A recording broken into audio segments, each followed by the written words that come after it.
Bonjour, dans un monde rempli de cupidité et de convoitise où beaucoup sont amoureux de l'argent, pour nous, les enfants de Dieu, on devrait avoir des attitudes différentes et ne pas courir après l'argent.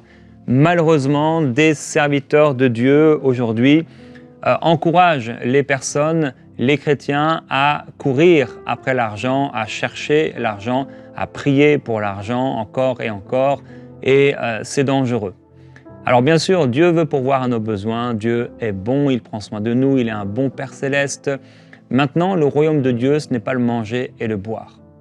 Et on ne peut pas faire du royaume de Dieu des choses naturelles, des choses éphémères, et on ne peut pas prêcher et enseigner dans le but de satisfaire des passions personnelles, des passions même qui sont parfois tout simplement mauvaises. Et il est important pour nous de faire attention à nos cœurs et ne pas courir après l'argent. Donc c'est ce dont on va parler aujourd'hui, et juste avant cela, le témoignage d'Ange de France que je veux partager avec vous. Elle dit « J'ai reçu un lien vers l'émission Prière inspirée par une très bonne amie ». Ça, c'est une bonne idée de partager aux autres les émissions de MCI TV ou des émissions chrétiennes qui édifient la foi. J'étais à la recherche d'une alternance pour mon cursus académique. Je recevais des mails de rejet des cabinets et autres entreprises. J'étais fatigué, mais je persévérais dans la prière. Après avoir suivi la prière de l'émission, j'étais rassuré et j'ai déclaré que Dieu m'ouvrira une porte. Et le samedi de cette même semaine, j'ai passé un entretien dans un cabinet d'audit et d'expertise comptable et j'ai été confirmé directement après l'entretien. L'entretien s'est bien passé au point où, à la fin, il m'a présenté les locaux de l'entreprise et le mode de fonctionnement. Je bénis l'Éternel qui me donne le repos en toutes choses. Et si vous aussi, vous cherchez que ce soit des études, que ce soit un travail, que le Seigneur puisse agir en votre faveur, selon sa volonté, qu'il vous dirige et vous inspire. Le Seigneur est bon et il saura vous diriger. Alors pour ce thème, j'aimerais prendre l'histoire de Géasi. Vous vous souvenez, Élisée va proclamer une parole de guérison envers Naaman. Naaman vient vers lui pour être guéri de sa lèpre et le serviteur de Dieu ne va même pas daigner sortir de sa maison pour que, certainement, dans cet exemple-là, toute la gloire soit rendue à Dieu. Et il va simplement ordonner, demander à cet homme de se laver dans l'eau, dans le Jourdain. Et finalement, cet homme se lave dans l'eau et il est purifié, il revient avec des cadeaux. Voilà, imaginez, un homme a été lépreux pendant tant d'années et il est reconnaissant, il est riche en plus. Et donc il va demander, il va lui dire, voilà, je te prie, accepte un cadeau de la part de ton serviteur. Et Élisée répondit, l'Éternel devant qui je me tiens est vivant, je n'accepterai pas. Naaman le pressa d'accepter, mais il refusa. Et Naaman dit, au moins permets-moi de donner la terre à ton serviteur, une charge de 2 mulets, car ton serviteur ne veut plus offrir ni holocauste, ni sacrifice à d'autres dieux qu'à l'Éternel. Et après cette scène-là, eh bien, l'homme riche repart et le serviteur d'Élisée, qui s'appelle Géasi, homme de Dieu, il se dit au verset 20, « Voici mon Seigneur a ménagé Naaman, ce Syrien, en n'acceptant pas de sa main ce qu'il avait apporté. L'Éternel est vivant, je vais courir derrière lui et j'en obtiendrai quelque chose. » Alors c'est intéressant, il dit « L'Éternel est vivant » et il va courir derrière cet homme pour obtenir des choses, des biens, de l'argent de la part de cet homme. C'est assez étonnant de voir que bien on peut utiliser le nom de l'Éternel à des fins personnelles. Puisque, on va le voir, pour certains, eh bien, la piété, c'est une source de gain. L'Éternel est vivant. Et donc, il va à la rencontre de cet homme. Il est écrit, Géasi se mit à la poursuite de Naaman, donc il court après l'argent. Naaman, le voyant courir derrière lui, se précipita au bas de son char pour aller à sa rencontre et dit « tout va bien ». Et là, Géasi, parce que quand on a la cupidité dans le cœur, eh bien, on est prompt à imaginer toutes sortes de choses pour finalement avoir un peu d'argent. On est prêt à mentir, on est prêt à trafiquer des choses, etc. Voici qu'arrivent maintenant chez moi des monts d'Éphraïm 2 jeunes gens d'entre les fils des prophètes. Donc il dit que c'est Élisée qui apporte ce message. « Donne pour eux, je te prie, 1 talent d'argent et 2 vêtements de rechange. » Naaman dit « Consent à prendre 2 talents. » Il insista auprès de lui, donc ça veut dire que peut-être Géasi, au bout d'un moment, s'est dit « Waouh, là, ça devient quand même beaucoup d'argent. » Il mit 2 talents d'argent dans 2 sacs et les donna, ainsi que 2 habits de rechange à 2 de ces jeunes gens qui les portèrent devant Géasi. Arrivé à la colline, Géasi les prit de leurs mains, les déposa avec soin dans la maison et renvoya ses hommes qui partirent. Puis il vint lui-même et se présenta devant son seigneur, Élisée. Élisée lui dit « D'où viens-tu, Géasi ?» Il répondit « Ton serviteur n'est allé ni d'un côté ni d'un l'autre. » Et là, Élisée va lui dire « Ma pensée n'était pas absente lorsque cet homme a quitté son char pour venir à ta rencontre.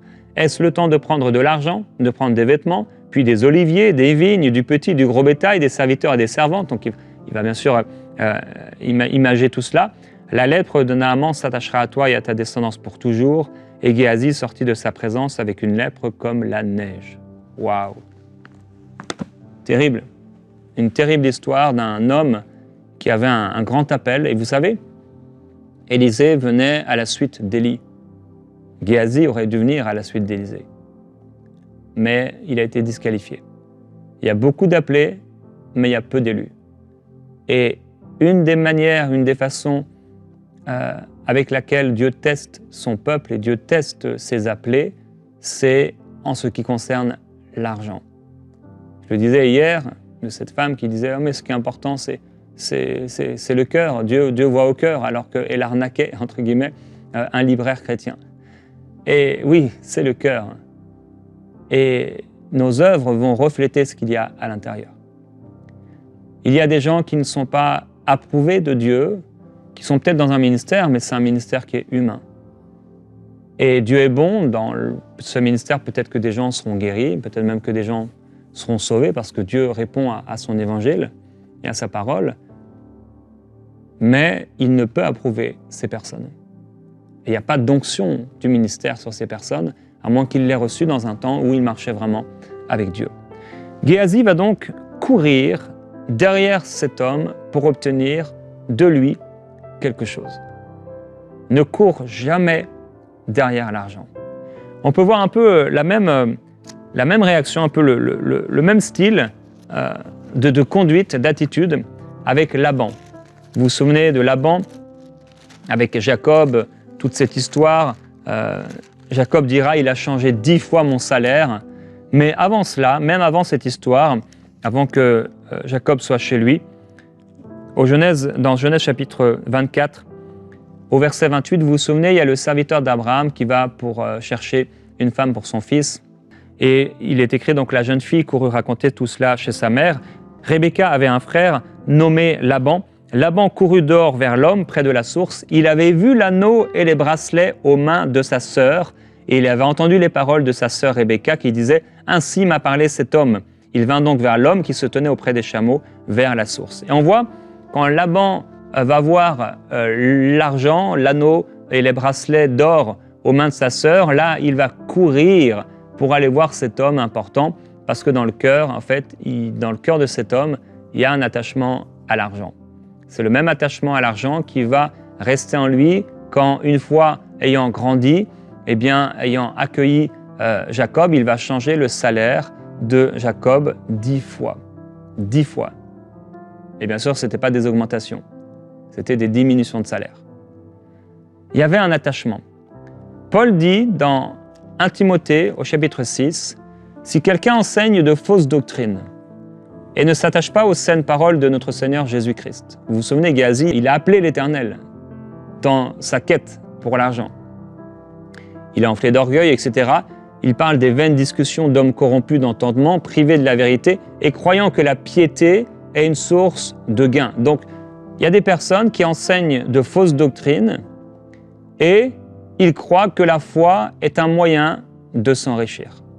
C'est ce qu'il dit ici. Si quelqu'un enseigne de fausses doctrines, il va expliquer, il va donner quelques détails de cette personne. Et ces personnes qui enseignent de fausses doctrines croient que la piété est une source de gain. Ça, c'est dangereux. Frères et sœurs, si vous suivez des prédicateurs qui vous enseignent que la foi est un moyen de s'enrichir, c'est dangereux. La foi nous permet bien sûr, dans nos besoins financiers, de voir le Seigneur répondre à nos besoins.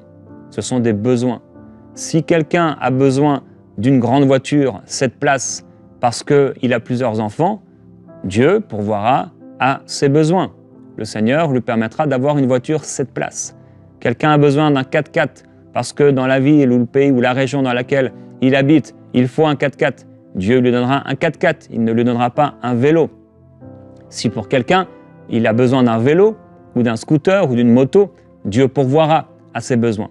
Maintenant, il y a des prédicateurs qui enseignent de fausses doctrines et pour qui bien, la piété, c'est une source d'enrichissement personnel. L'apôtre Paul dit, c'est en effet une grande source de gain que la piété avec le contentement. Car nous n'avons rien apporté dans le monde et il est évident que nous n'en pourrons rien emporter. Si donc nous avons la nourriture et le vêtement, cela nous suffira. Ça, il parle d'un état d'esprit qui s'appelle le contentement. Le contentement, ça veut dire être heureux malgré, même si je n'ai pas exactement ce que j'aurais voulu avoir, ou alors j'ai ce que j'aurais voulu avoir, le contentement. L'apôtre Paul en parlera, il a appris à être heureux, à être content dans la situation dans laquelle il se trouvait, ça s'appelle le contentement. Mais il dit, mais ceux qui veulent s'enrichir tombent dans la tentation, dans le piège et dans beaucoup de désirs insensés et pernicieux qui plongent les hommes dans la ruine et la perdition. Ceux qui veulent s'enrichir tombent dans la tentation. Alors, frères et sœurs, attention aux prédications dont le but est que vous vous enrichissiez. C'est tellement dangereux. Et en fait, il y a des églises entières en ce moment, et il y a des prédicateurs qui ne prêchent que sur ça, et ça a peut-être l'air d'être bien, mais regardez, quelques années après, ce que ça crée chez les gens. Ça crée des faux espoirs, ça crée des fausses espérances, ça augmente ou ça crée la cupidité et la convoitise, et ça éloigne d'une véritable foi en Dieu. C'est dangereux. Des gens qui vivent comme cela et qui inculquent cela à leurs enfants, le cœur de leurs enfants ne sont pas prêts et ne sont pas capables de contenir cela et de comprendre cela. Ça va créer chez les enfants de la cupidité, de la convoitise, ça éloignera ces enfants d'une foi sincère et d'une foi pure pour le Seigneur. Il dit car l'amour de l'argent est une racine de tous les maux. Donc, le fait de vouloir s'enrichir, par la foi, on va tomber dans des pièges, dans des désirs qui sont insensés, dans des désirs qui sont mauvais. On va vouloir toujours plus. Donc, en tant que, je suis enfant de Dieu, eh bien moi, il me faut une Ferrari. Je suis enfant de Dieu, moi, il me faut une grande villa. Moi, je suis enfant de Dieu, il me faut ceci. Et en fait, on tombe comme ça dans des désirs, ne jamais être satisfait de ce qu'on a. C'est dangereux. Vraiment. Alors, faisons attention. On n'est pas là pour juger le cœur des gens et ce que font les gens avec leur argent. Chacun est libre devant le Seigneur et chacun, on sera jugé pour nous-mêmes et pas pour les autres. Mais pour nous-mêmes, frères et sœurs, gardons nos cœurs. Alors, mon encouragement, comme à chaque fois que je peux dénoncer certaines pratiques ou certaines choses, ce n'est pas pour nous amener en tant que croyants à juger des motivations des cœurs des gens parce que Dieu seul les connaît. Cependant, ce qui est important pour nous plutôt, c'est de juger nos propres cœurs. Faisons attention pour nous-mêmes. Peut-être qu'il y a des gens qui font des choses avec lesquelles on n'est pas d'accord, des choses peut-être qui nous choquent. Faisons attention à notre cœur. Et si dans ce genre d'église ou autre, où qu'on voit des gens, des frères, des sœurs, ou nos enfants, écouter des prédicateurs dangereux, eh bien, soyons là peut-être pour aider ces personnes et les conseiller à faire attention et veiller sur eux si on a cette autorité dans leur vie. Paul continue, il dit « Quelques-uns, en étant possédés, se sont égarés loin de la foi et se sont jetés eux-mêmes dans bien des tourments. » Et là, il dit « Pour toi, homme de Dieu, fuis ces choses. » Fuis ces choses. Donc, fuis ces enseignements qui enseignent que la piété, donc la foi, est une source d'enrichissement personnel. On doit fuir ces choses. On doit faire attention. Vraiment. Et j'ai dit hier, je disais, vous savez, la culture, c'est comme la confiture. Moins on en a, plus on l'étale sur une tartine. Et que parfois, le fait de montrer et de vouloir montrer nos richesses, c'est simplement une réaction à la pauvreté qui a été la nôtre. Quelqu'un qui sort de la pauvreté, il est très heureux parfois de pouvoir montrer ce qu'il a. C'est comme une vengeance sur ce qu'il a vécu. Ok. Maintenant, faisons attention. Parce que si on s'attache à de tels messages, ça va créer quelque chose de mauvais, ça va créer quelque chose d'impur. On doit fuir ces choses. On doit vraiment veiller sur notre cœur. Oui, Dieu veut pourvoir à nos besoins. Dieu veut nous faire du bien et il a des pensées qui dépassent nos pensées. Dieu est capable de nous donner beaucoup. Oui. Paul le dit à Timothée en parlant de ces riches, qu'ils soient généreux, remplis de libéralité, parce que Dieu leur a donné ces choses pour que nous en jouissions, pour notre plus grand plaisir, littéralement. Dieu est bon, Dieu est un Dieu d'abondance. Dieu appelle des hommes et des femmes d'affaires également à générer de grandes richesses pour le royaume de Dieu. Le problème, ce n'est pas d'être riche, le problème, c'est d'être riche pour soi-même et de ne pas être riche pour Dieu. Sauf que beaucoup de ceux qui aspirent à la richesse, soi-disant pour Dieu, en réalité, c'est pour eux-mêmes. Autre point, refuse l'argent qui déshonorerait Dieu. On a vu que Naaman va vouloir, entre guillemets, payer pour sa guérison. Il va vouloir payer Élisée pour sa guérison. Et c'est pourquoi, en cette occasion, parce que Élisée recevait de l'argent parfois lorsqu'il priait pour des gens, etc. Et c'est comme ça que vivaient les prophètes dans l'Ancien Testament. Et dans le Nouveau Testament, ceux qui travaillent pour l'Évangile devraient vivre de l'Évangile. Il n'y a pas de souci. Maintenant, cet homme voulait payer. Il a refusé cet argent. Dans Genèse, chapitre 14, et au verset 23,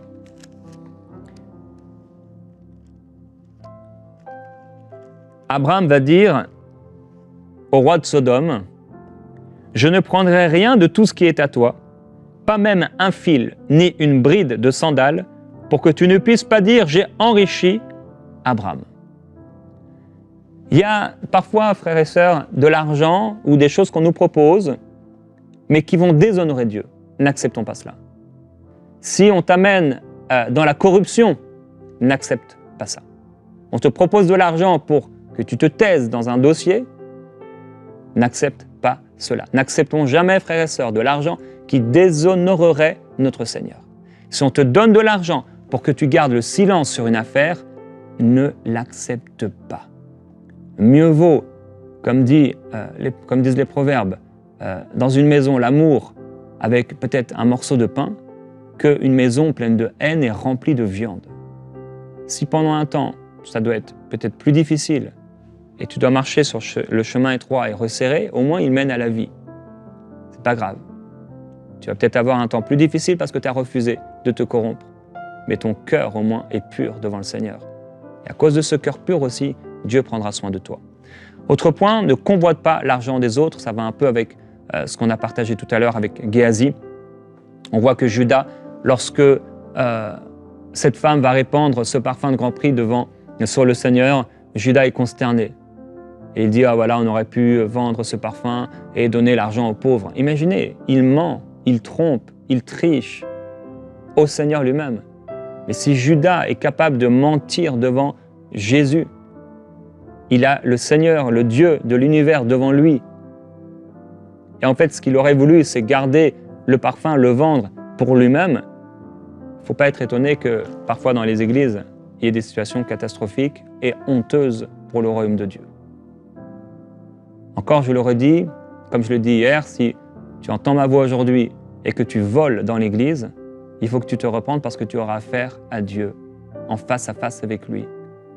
Si tu as enseigné des fausses doctrines et que tu as trompé les gens, et en fait, tu sais que ton cœur est rempli de cupidité et de convoitise, tu vas te retrouver devant le Seigneur et ce ne sera pas un bon moment. Alors aujourd'hui, parce que Dieu t'aime, il te corrige, il te parle, il te reprend, et si tu es sincère et assez humble pour accepter cela, que c'est une correction qui ne vient pas de Jérémie Sodril, mais qui vient du Seigneur Jésus-Christ, aujourd'hui, par la repentance, le Seigneur peut te restaurer et ramener ce feu que tu avais, cette passion que tu avais, ces choses que tu vivais avec le Seigneur. Ne convoite pas également la place et les privilèges des autres. J'aurais pu parler du roi Osias qui rentre dans la maison de Dieu et qui commence à offrir des parfums sur l'autel des parfums alors que ce n'est pas un sacrificateur. Fais attention. Ne convoite pas la place des autres. Le Seigneur te donnera ta place au temps voulu. Dernier point, ne prends pas ce qui ne t'appartient pas. Genèse chapitre 31, on voit que Rachel va voler les téraphins de son père Laban et Jacob, lui, il va tromper Laban. Et donc Rachel prend ce qui ne lui appartient pas. Ne prends pas ce qui ne t'appartient pas. Et encore, un homme qui s'appelle Akan dans Josué 7, il dit « J'ai vu dans le butin un beau manteau de chénéar, 200 cycles d'argent, un lingot d'or du poids de 50 cycles. Je les ai convoités, je les ai pris, ils sont cachés dans la terre au milieu de ma tente, et l'argent est au-dessous. » Alors, j'ai un exercice pour toi aujourd'hui, pour vous aujourd'hui. Cherchez dans votre maison, cherche dans ta maison, s'il y a un objet qui ne t'appartient pas et rends-le. Peut-être comme Akan, peut-être comme Géasi, tu as pris des biens, tu as pris de l'argent, et comme eux deux, parce qu'ils ont eu la même attitude tous les deux, ils ont bien caché la chose, peut-être sous le lit, ils ont bien caché la chose dans l'armoire, ou dans le grenier, ou dans le sous-sol, dans la cave, parce que c'est un trésor. Ils ont volé un trésor. Maintenant, ne perds pas ton âme pour un trésor et pour un peu d'argent. Alors, dans la prière, je vais t'encourager. Si tu vois, pour certains, c'est grave, très grave. Vous avez littéralement volé dans l'église, volé dans la maison de Dieu et le Seigneur vous appelle à vous repentir maintenant. Pour d'autres, c'est peut-être plus subtil. J'ai partagé hier, il y a des engagements que vous avez pris envers le Seigneur et vous ne les avez pas tenus. Et vous avez utilisé l'argent qui était réservé pour Dieu, pour vous-même. Vous pouvez également vous repentir. D'autres, c'est des choses que vous avez à la maison et qui ne vous appartiennent pas parce que vous les avez volées. Peut-être pas dans l'église, mais vous les avez volées à votre travail. Vous les avez volées à un frère.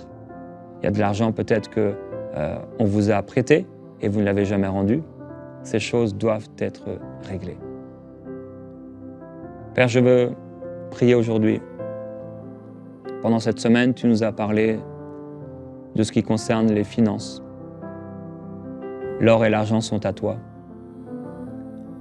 Père, nous voulons vraiment vivre une vie sainte devant toi. Seigneur, on ne veut pas être perdu à cause de l'or, à cause de l'argent. Seigneur, on ne veut pas être désapprouvé auprès de toi. On veut que nos cœurs soient purs. On ne veut pas courir après l'argent. On ne veut pas faire comme cet homme Akan qui a pris de l'interdit, ce qu'il ne devait pas toucher, et il l'a amené dans sa tente.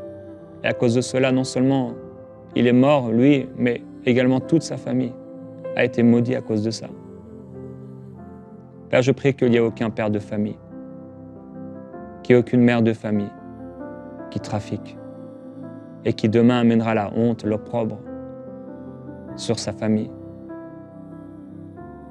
Je prie, Père Céleste, que tous ceux qui entendent ma voix aujourd'hui puissent avoir un cœur pur devant toi. Là où tu es, dis au Seigneur, sanctifie-moi, sanctifie mes pensées, sanctifie mes raisonnements. Père, je ne veux pas avoir de faux, de mauvais raisonnements. Je ne veux pas me tromper, je ne veux pas tromper mon cœur. Je veux être pur, saint devant toi. Je te remercie pour toutes les bonnes choses que tu me donnes. Je te remercie parce que tu pourvois à mes besoins. Je te remercie parce que tu es capable de faire bien au-delà même de ce que je demande, de ce que je pense. Je te loue, je te remercie pour ta grâce, pour tes bontés. Et Seigneur, éloigne de moi la cupidité, éloigne de moi les convoitises. Éloigne de moi toute impureté. Je ne veux pas courir et je ne courrai jamais après l'argent. Je refuse de courir après l'argent.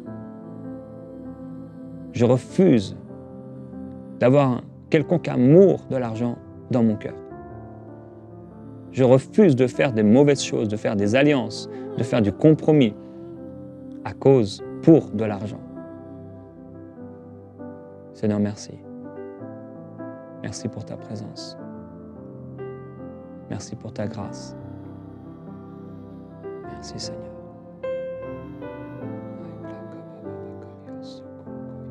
Je cours vers le Père, poussé par sa grâce. Je ne me cache plus, je lui ferai face. Viens réparer mon cœur, viens penser mon âme. C'est vers le Père que je cours encore et encore. Je cours